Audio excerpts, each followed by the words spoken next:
cafe on Fifth Avenue buzzed with soft chatter, the smell of cinnamon and roasted coffee wrapping the air like a hug.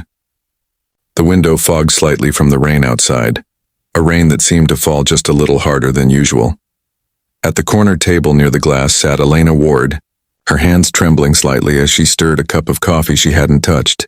Her wheelchair gleamed faintly under the amber lights, perfectly positioned beside the empty chair across from her. That empty chair was the only thing she could look at anymore. She checked her phone again. No message. The clock on the wall ticked loudly, each second a small betrayal. 15. 7:27, 39. Her blind date, someone her sister had begged her to try meeting through an online app, was 40 minutes late. She told herself not to expect much, but secretly she had. She had spent the entire day preparing, choosing her favorite lavender blouse, curling her hair the way her late mother used to do for her, even painting her nails a soft pearl pink. Every movement had been careful, deliberate, difficult. Transferring from her bed to her chair, wheeling to the vanity, adjusting the mirror's height so she could see her reflection properly. All of it took time. But tonight was supposed to be worth it. Her first date since the accident, her first try at feeling like she belonged in the world again. Instead, people were staring. Whispers floated around her like tiny blades. Poor thing. He didn't show up. Maybe he saw the wheelchair. What a shame. She's pretty. Elena tried to smile through the heat in her cheeks, to hold her chin high as if none of it mattered. But her eyes betrayed her, shimmering with tears she refused to let fall. The barista came over quietly. "Would you like me to pack this to go, ma'am?" Elena's voice wavered. "No, thank you." "Maybe he's just late." The barista nodded gently and walked away. Elena sat in silence, her reflection rippling in the coffee's dark surface. She whispered to herself, "Maybe some people just don't show up. Not for people like me." Her hand moved to the wheels of her chair. She was about to leave when a small voice interrupted her thoughts. "Miss, are you crying?" Elena blinked, startled. She turned and saw a little girl standing beside her, about 6 years old, in a bright yellow raincoat with cartoon ducks printed all over it. Her dark curls framed a round, curious face. Before Elena could answer, the little girl frowned and said, "You look sad. Daddy says people who drink coffee alone are sad." A soft laugh escaped Elena despite herself. "Oh, your daddy's very observant." The girl nodded seriously. "He's over there. He says coffee makes grown-ups brave." Elena followed the child's pointing finger and saw him. A tall man in a charcoal coat stood by the counter, his presence calm yet commanding. He looked up just then, catching Elena's gaze, and for a brief moment something shifted in the air. His eyes were deep, intelligent, and tired. The kind of tired that doesn't come from work but from loss. He approached, his tone apologetic but kind. "Emma," he said softly, "you shouldn't bother people." "She's not bothered," the girl said quickly.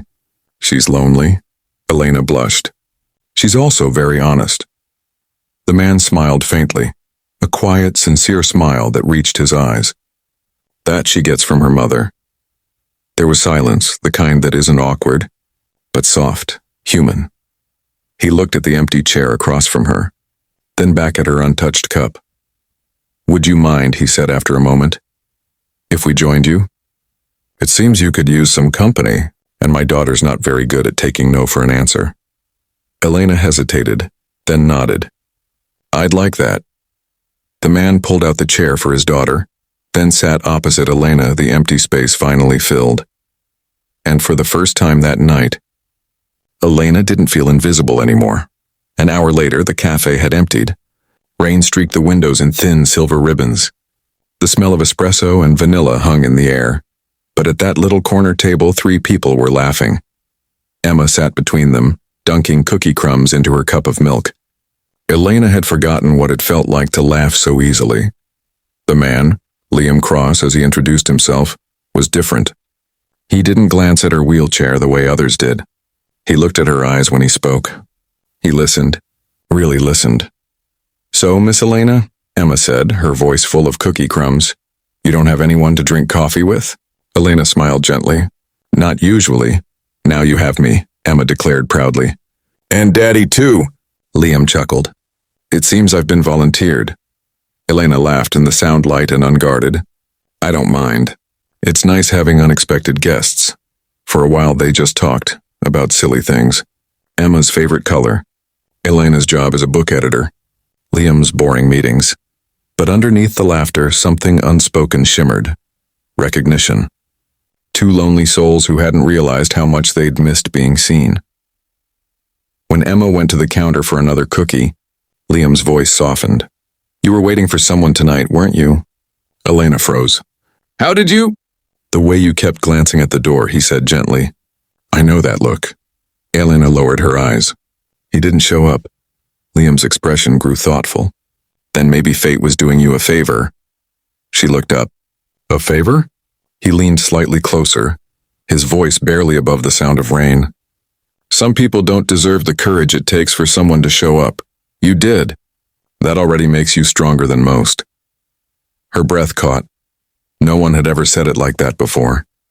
She whispered, You're kind. He smiled faintly. Not really, just someone who knows what it's like to lose hope and find it again in the most unexpected place. At that moment, Emma returned and climbed into her father's lap.